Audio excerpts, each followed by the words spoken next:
Hey guys, I'm Lee from Lee Likes Music, the place to share, explore, and learn about rock music from Bandcamp. And in today's video, we're going to take a look at Arcade Fire's newest album, which is called Everything Now.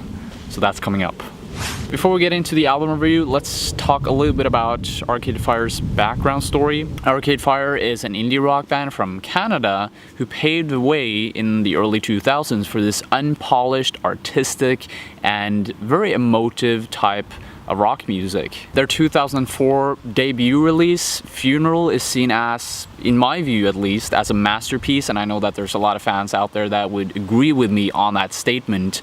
It's an album that introduces so many unconventional instruments and elements into rock music. Violins, accordions, horns, harps, and many other instruments provided this very effervescent and vibrant feel to their music, which none other bands had done before. They'd never created anything like this. And this is a sound that they kind of kept alive throughout their whole discography until the 2013 release, Reflector, which was more of a pop rock and electronic fused record. Personally, I really can't say that there are many Arcade Fire albums that I dislike yet. But Everything Now, let's get into the album review, okay? This is a record that follows up on Reflector, obviously, from 2013, and it is more of an electronic pop rock record. Let's get into one of the tracks that I actually really enjoyed, the title track, Everything Now. So immediately when you get into the song, you hear these piano melodies that are very reminiscent of an ABBA song. Can't exactly pinpoint which song it is, but really remind me a lot of ABBA. The verse is quite simplistic. It features these acoustic guitars, there's a bass, drums, and then the vocals, of course, by Win. The instrumental arrangement and the volume, of course, builds as it moves towards the chorus, and Wim starts to sing, "Stop pretending you've got everything now. I need it, everything now. I want it, everything now. I can't live without." And I'm really digging this flute, or I'm not quite sure what it is, but there's some type of flute, I think, in the background of the chorus. It just gives it this, again, this effervescent feel that they had during their previous albums. And yeah, I don't know, there's something symphonic and epic about this song that really just touches me. Stop pretending you got everything now. I need it. I want it. I can't live without. At one point in the song, you can hear this crowd starting to sing the main melody of the song, and you start to imagine this whole crowd or stadium filled with people kind of singing the song, and I guess that is what this song was meant for in a way.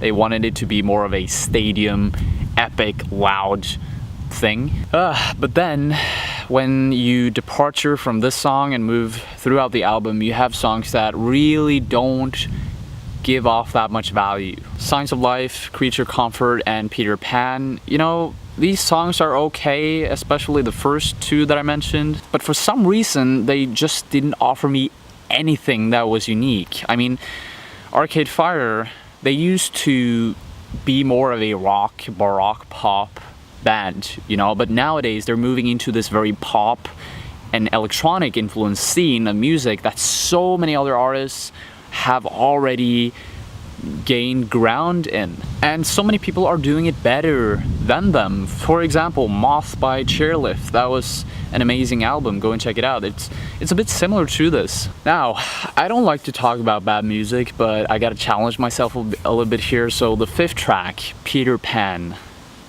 holy shit, this song is just so unfinished. It sounds like a bunch of sounds that were just piled together in a whim. Be my wind, I'll be your Peter Pan. Come on, baby, take my hand. We can walk if you don't feel like flying.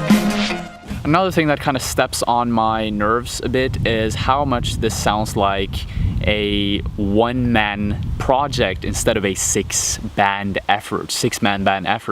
It sounds like just one guy wincing in front of his computer on a lazy Sunday or something. Sixth track is called Chemistry, and this song is also another song that is kind of mediocre. It is better than Peter Pan, but you know, it doesn't take much. The verse has this horn and bass induced oompa rhythm going on, and other than that, I feel like the song is kind of a throwback to some blues rock stuff. There's absolutely no depth to the lyrics at all, I feel. It's very superficial or superstitious.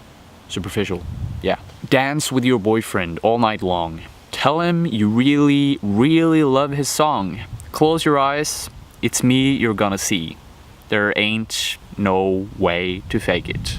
Infinite content, electric blue, Jumping over to another track that I actually found to be quite nice to listen to, track number 10, Good God Damn. Now this is really a song that I like, and that is not necessarily just because it is more of a pure rock track. It's not because of the fact that it resembles more of what they did before. It's more because of this mysterious mood that it creates. It has this charm, and it also has some interesting and deep lyrics. This is the second verse. Lay out your clothes. It's time to go.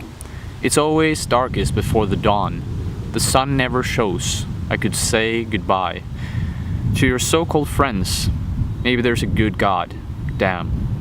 It seems like the lyrics are trying to depict this person who is maybe considering killing themselves, and then they start to think about God. Maybe there is some sort of higher power, and then they reconsider what they're thinking about. The frickin' wind around here. Another side of this track that I also found to be just so enjoyable is the fact that they leave space in between the different instruments. And they're utilizing these spaces to put in small details. For example, this bongo drum that you can hear during the verse, there's some synths, some random synth noises coming in, and it just adds novelty to the song in such a natural way. Really solid track, and you know, it's a good thing that this album actually has some solid tracks, because that was just something that this whole album lacked. Put Your Money on Me is the 11th track, and man, another good track. Again, they're doing what they're known for, these detailed soundscapes come into the picture, and you can immediately get an example of this if you listen to the intro and the first verse. There are some small synth bits coming in here and there. There's a lap steel, there's some percussional instruments that are regularly not used in conventional rock music, and it just adds so much to the song. The lyrics are also really interesting. The thematics, I don't want to go too deep in here, but the thematics are about you know, consumerism, life, death, love, the meaning of life, maybe. I'm not sure. Now, just to sum up this whole album, I want to say that 70% of this album was just not good. Maybe I will come to like it more in the future, but I don't think so. Mainly because Arcade Fire, with this album, they're moving into a space that so many other artists have done. You know, they've explored it already, and they don't give an original take on this. Many of the songs sound a bit unfinished, they sound lackluster, there's not much to it really. What you end up with is this album that lasts for quite some time, that really doesn't have any depth, where only a few of the songs are sticking out. Many different genres. Sometimes there's pure rock, sometimes there's just more electronic based songs, other times they meld it together, and it's kind of like a mishmash of things that are put together, and it doesn't feel like it was molded enough. Kind of disappointed with this album, Arcade Fire. I'm a big fan of them, and this is actually the first album that I don't like.